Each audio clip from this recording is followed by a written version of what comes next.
Lección número 9. Nuestraesperanza.cl. Para el 2 de diciembre de 2017. Ninguna condenación. Sábado 25 de noviembre. Para memorizar. Ahora pues, ninguna condenación hay para los que están en Cristo Jesús, los que no andan conforme a la carne, sino conforme al Espíritu. Romanos capítulo 8, verso 1. Romanos capítulo 8 es la respuesta de Pablo a Romanos capítulo 7. En Romanos capítulo 7, Pablo habla de frustración, fracaso y condenación. En Romanos capítulo 8, la condenación ha desaparecido y es sustituida por la libertad y la victoria por medio de Jesucristo. Pablo decía en Romanos capítulo 7 que si te niegas a aceptar a Jesucristo, la miserable experiencia de Romanos capítulo 7 será tuya también. Serás esclavo del pecado, incapaz de hacer lo que decidas hacer. En Romanos capítulo 8 dice que Cristo Jesús te ofrece la liberación del pecado y la libertad de hacer el bien que quieres, pero que tu cuerpo no lo permitirá. Pablo sigue explicando que esta libertad fue comprada a un costo infinito. Cristo, el Hijo de Dios, tomó sobre sí la humanidad. Era la única manera en que podía relacionarse con nosotros, ser nuestro ejemplo perfecto y convertirse en el sustituto que murió en nuestro lugar. Él vino en semejanza de carne de pecado. Romanos capítulo 8, verso 3. Como resultado, los justos requerimientos de la ley pueden cumplirse en nosotros. Romanos capítulo 8, verso 4. En otras palabras, para los que creen, Cristo posibilitó la victoria sobre el pecado, como así también el cumplimiento de los requisitos positivos de la ley, no como un medio de salvación, sino como resultado de ello. La obediencia a la ley no ha sido, ni podrá ser, un medio de salvación. Este fue el mensaje de Pablo y de Lutero, y debe ser el nuestro también. Domingo 26 de noviembre, en Jesucristo. Comillas, ahora pues, ninguna condenación hay para los que están en Cristo Jesús, los que no andan conforme a la carne, sino conforme al Espíritu. Cierre de comillas, Romanos capítulo 8, verso 1. ¿Qué significa ninguna condenación? ¿Ninguna condenación de qué? ¿Y por qué es una muy buena noticia? Comillas, en Cristo Jesús. Cierre de comillas, es una frase común en los escritos paulinos. Que una persona esté en Cristo Jesús quiere decir que ha aceptado a Cristo como su Salvador, confía en Él implícitamente y ha decidido hacer suyo el modo de vida de Cristo. El resultado es una estrecha unión personal con Cristo. Comillas, en Cristo Jesús, cierre de comillas, contrasta con comillas en la carne. También contrasta con la experiencia detallada en el capítulo 7, donde Pablo describe como carnal a la persona bajo condenación, antes de que se entregue a Cristo, lo que significa que es esclava del pecado. Está bajo condenación de muerte. Romanos capítulo 7, versos 11, 13 y 24. Sirve a la ley de pecado. Romanos capítulo 7, versos 23 y 25. Está en un estado terrible y miserable. Romanos capítulo 7, verso 24. Pero entonces la persona se entrega a Jesús y se produce un cambio inmediato en su posición delante de Dios. Quien anteriormente estaba condenado como infractor de la ley, ahora es perfecto a la vista de Dios, como si nunca hubiese pecado, porque la justicia de Jesucristo lo cubre completamente.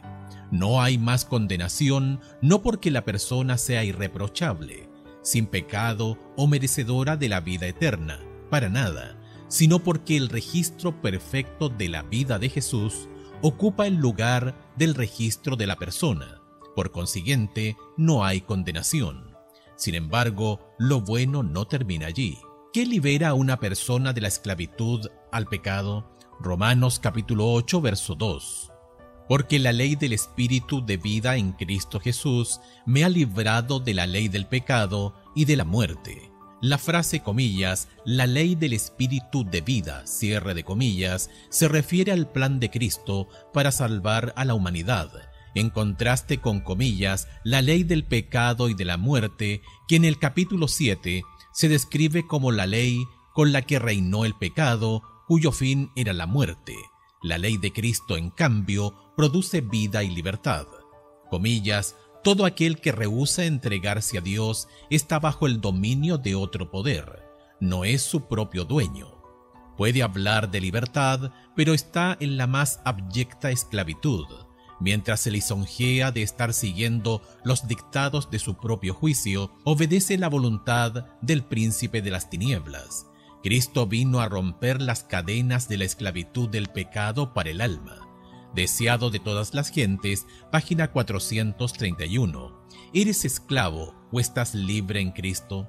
¿Cómo puedes saberlo con certeza? Lunes 27 de noviembre. Lo que la ley no puede hacer. Por más buena que sea la ley ceremonial, la ley moral o incluso ambas, no puede hacer por nosotros lo que más necesitamos, que es proveer el medio de salvación, un medio para salvarnos de la condenación y de la muerte que produce el pecado. Para eso necesitamos a Jesús. Escucha Romanos capítulo 8 versos 3 y 4. ¿Qué hizo Cristo que la ley, por su misma naturaleza, no puede hacer? Porque lo que era imposible para la ley, por cuanto era débil por la carne, Dios enviando a su Hijo en semejanza de carne de pecado, y a causa del pecado, condenó al pecado en la carne, para que la justicia de la ley se cumpliese en nosotros, que no andamos conforme a la carne, sino conforme al Espíritu. Dios proveyó un remedio, enviando a su Hijo en semejanza de carne de pecado, y condenó al pecado en la carne. La encarnación de Cristo fue un paso importante en el plan de salvación. Es adecuado exaltar la cruz, pero en la ejecución del plan de salvación, la vida de Cristo, en semejanza de carne de pecado, también era extremadamente importante. Como resultado de lo que hizo Dios al enviar a Cristo, ahora es posible que cumplamos con los justos requerimientos de la ley, es decir, hacer el bien que requiere la ley. Bajo la ley, Romanos capítulo 6 verso 14, esto era imposible. Ahora en Cristo es posible. Sin embargo, debemos recordar que hacer lo que la ley requiere no significa guardar bien la ley para obtener la salvación. Esa no es una opción, nunca lo fue. Significa simplemente vivir la vida que Dios nos permite vivir, es decir, una vida de obediencia en la que hemos crucificado la carne con sus pasiones y deseos. Gálatas capítulo 5 verso 24. Una vida en la que reflejamos el carácter de Cristo. Comillas, andar, en Romanos capítulo 8 verso 4, es una expresión idiomática que significa conducirse. La palabra carne denota a la persona no regenerada, tanto antes como después de la condenación. Andar conforme a la carne es estar controlado por los deseos egoístas. En contraste, caminar según el Espíritu es cumplir los requerimientos justos de la ley. Solo con la ayuda del Espíritu Santo podemos cumplir estos requerimientos. Solo en Cristo Jesús hay libertad para hacer lo que la ley requiere. Aparte de Cristo, esa libertad no existe. Al que es esclavo del pecado, se le hace imposible hacer el bien que quiere hacer. Romanos capítulo 7 versos 15 y 18. ¿Cuán bien guardas la ley? Dejando de lado cualquier idea de obtener la salvación mediante la ley, ¿se cumple la justicia de la ley en tu vida? Si no, ¿por qué no? ¿Qué pretextos utilizas para racionalizar tu comportamiento? Martes 28 de noviembre. ¿La carne o el espíritu? Porque los que son de la carne piensan en las cosas de la carne, pero los que son del espíritu en las cosas del espíritu. Porque el ocuparse de la carne es muerte, pero el ocuparse del espíritu es vida y paz. Romanos capítulo 8 versos 5 y 6. Medita en estos versículos. ¿Qué mensaje básico extraes de ellos? ¿Qué te dicen sobre tu estilo de vida? Comillas, se usa en el sentido de comillas, son según, kata en griego. Piensan, aquí significa, fijan u ocupan la mente en. Un grupo fija su mente en satisfacer los deseos naturales. El otro fija su mente en las cosas del espíritu para seguir sus dictados. Debido a que la mente determina las acciones, los dos grupos viven y actúan de manera diferente. ¿Qué es lo que la mente carnal no puede hacer? Romanos capítulo 8, versículos 7 y 8. Por cuanto los designios de la carne son enemistad contra Dios, porque no se sujetan a la ley de Dios, ni tampoco pueden. Y los que viven según la carne no pueden agradar a Dios. Fijar la mente en cumplir los deseos de la carne es en realidad estar en un estado de enemistad contra Dios. Quien ocupa así su mente no se preocupa por hacer la voluntad de Dios, incluso puede estar en rebelión contra Él y violar su ley abiertamente. Pablo desea enfatizar especialmente que, si estás separado de Cristo, te es imposible guardar la ley de Dios. Vez tras vez, Pablo vuelve sobre este tema. No importa cuánto nos esforcemos, separados de Cristo, no podemos obedecer la ley. El propósito especial de Pablo era persuadir a los judíos de que necesitaban algo más que su Torá, ley. Por su conducta, habían demostrado que, a pesar de tener la revelación divina, eran culpables de los mismos pecados que los gentiles. Romanos capítulo 2. La lección de todo esto era que necesitaban al Mesías. Sin él, serían esclavos del pecado e incapaces de escapar de su dominio.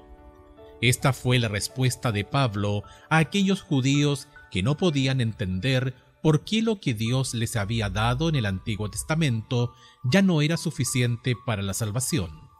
Pablo admitió que todo lo que habían estado haciendo era bueno, pero que también necesitaban aceptar al Mesías que había venido.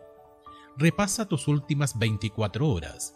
¿Tus obras fueron del Espíritu o de la carne? ¿Qué te dice tu respuesta sobre ti? Si fueron obras de la carne, ¿qué cambios debes hacer y de qué modo puedes lograrlos? Miércoles 29 de noviembre. Cristo en ti. Pablo prosigue con su tema, contrastando las dos posibilidades que la gente enfrenta en su vida: vivir según el Espíritu, es decir, el Espíritu Santo de Dios que se nos promete, o vivir según su naturaleza pecaminosa y carnal. Una lleva a la vida eterna, la otra a la muerte eterna. No hay término medio. O como Jesús mismo dijo, comillas, el que no es conmigo, contra mí es, y el que conmigo no recoge, desparrama. Mateo capítulo 12, verso 30. No se puede ser más claro o más negro y blanco que eso. Escucha Romanos capítulo 8, versos 9 al 14. ¿Qué se les promete a quienes se entregan plenamente a Cristo?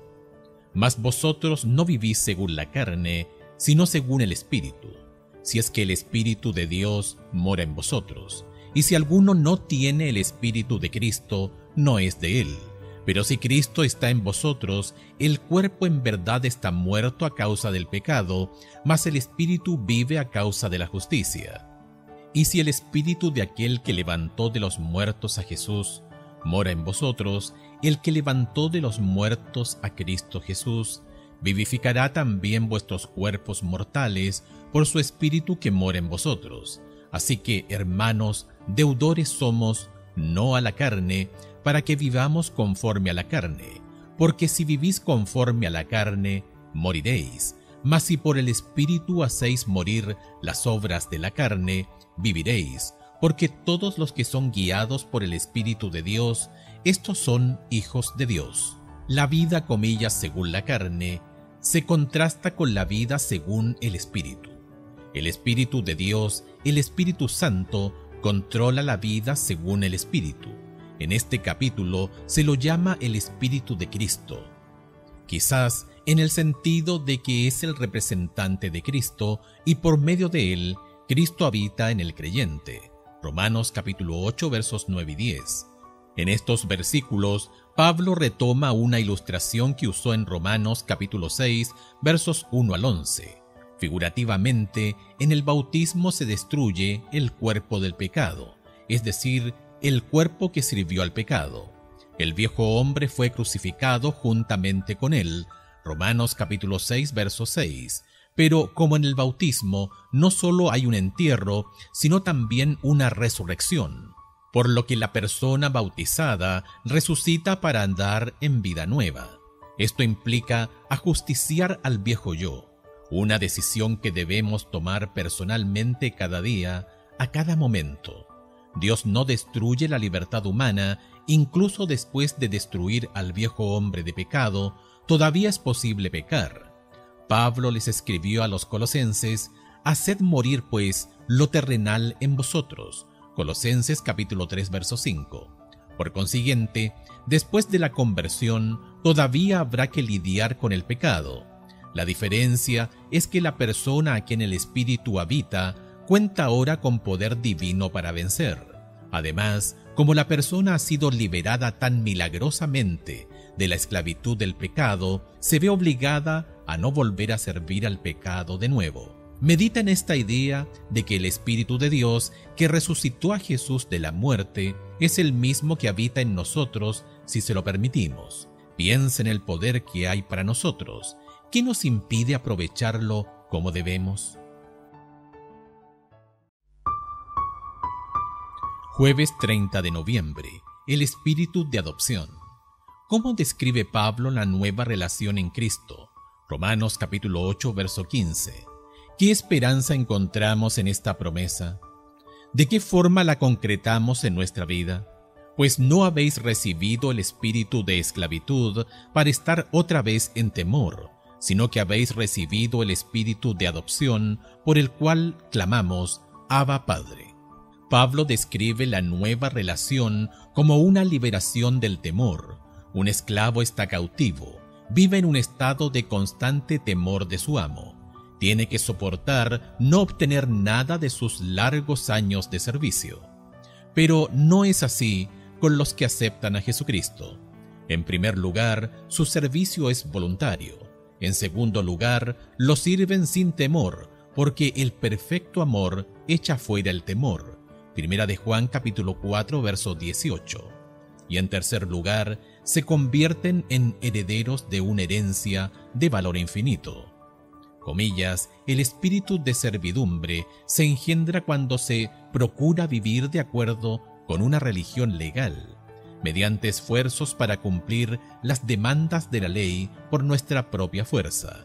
Solo hay esperanza para nosotros cuando nos ponemos bajo el pacto hecho con Abraham, que es el pacto de gracia por la fe en Cristo Jesús. El evangelio predicado a Abraham, por medio del cual tuvo esperanza, es el mismo evangelio que nos es predicado a nosotros hoy, mediante el cual tenemos esperanza. Abraham contempló a Jesús, quien es también el autor y consumador de nuestra fe. Comentarios de Elena G. de White en el Comentario Bíblico Adventista, tomo 6, página 1077. ¿Qué nos da la seguridad de que Dios realmente nos ha aceptado como hijos? Romanos capítulo 8, verso 16. El Espíritu mismo da testimonio a nuestro espíritu de que somos hijos de Dios. El testimonio interior del Espíritu confirma nuestra aceptación. Si bien no es seguro dejarse llevar meramente por los sentimientos, los que han seguido la luz de la palabra lo mejor que pudieron, oirán una voz interior consoladora que les asegurará que han sido aceptados como hijos de Dios. De hecho, Romanos capítulo 8, verso 17, nos dice que somos herederos, es decir, somos parte de la familia de Dios y como herederos, como hijos, recibimos una maravillosa herencia de nuestro Padre. No es algo que hayamos obtenido, sino que la recibimos en virtud de nuestra condición delante de Dios, una condición que recibimos mediante su gracia, que tenemos a nuestra disposición gracias a la muerte de Jesús en nuestro favor. ¿Cuán cerca estás del Señor? ¿Realmente lo conoces o simplemente sabes acerca de Él? ¿Qué cambios debes hacer en tu vida para poder caminar más cerca de tu Creador y Redentor? ¿Qué te detiene y por qué? Viernes 1 de diciembre, para estudiar y meditar. Comillas, el plan de salvación no ofrece a los creyentes una vida libre de sufrimientos y pruebas antes de llegar al reino. Por el contrario, les pide que sigan a Cristo en la misma senda de abnegación y vituperio. Por medio de estas pruebas y persecuciones, el carácter de Cristo se reproduce y se revela en su pueblo. Nuestra participación en los sufrimientos de Cristo nos educa y disciplina, y nos prepara para compartir la gloria del mundo venidero. Comentario Bíblico Adventista, tomo 6, página 565. Comillas, la cadena que se ha hecho descender del trono de Dios es suficientemente larga como para alcanzar las mayores profundidades. Cristo puede sacar a los pecadores más empedernidos del abismo de la degradación y colocarlos donde se los reconocerá como hijos de Dios y herederos con Cristo de la herencia inmortal. Testimonios para la Iglesia, tomo 7, página 217. Comilla, un ser honrado por todo el cielo, vino a este mundo para estar en la naturaleza humana a la cabeza de la humanidad, para testificar ante los ángeles caídos y ante los habitantes de los mundos no caídos que mediante la ayuda divina que ha sido provista, todos pueden caminar por la senda de la obediencia a los mandamientos de Dios. Comillas, nuestro rescate ha sido pagado por nuestro Salvador. Nadie está forzado a ser esclavizado por Satanás. Mensajes Selectos, tomo 1, página 363 y 364. 1. Vuelve a escuchar las citas de Elena G. de White del estudio de hoy. ¿Qué esperanza podemos obtener de ellas? Más aún, ¿cómo podemos hacer realidad estas promesas de victoria en nuestra propia vida? ¿Por qué con tantas cosas que se nos ofrecen en Cristo, distamos mucho de ser lo que realmente podríamos ser? 2. Diariamente, ¿de qué maneras prácticas puedes pensar en las cosas del Espíritu? Romanos capítulo 8, verso 5. ¿Qué significa eso? ¿Qué desea el Espíritu? ¿Qué cosas miras, lees o piensas que te dificultan lograr eso en tu vida? 3. Reflexiona más sobre esta idea de que estamos de un lado o de otro en el gran conflicto sin términos medios. ¿Cuáles son las implicaciones de esa cruda realidad? El hecho de darte cuenta de esta importante verdad, ¿de qué modo debería impactar en nuestro estilo de vida y en las decisiones que tomamos, incluso en las pequeñas cosas?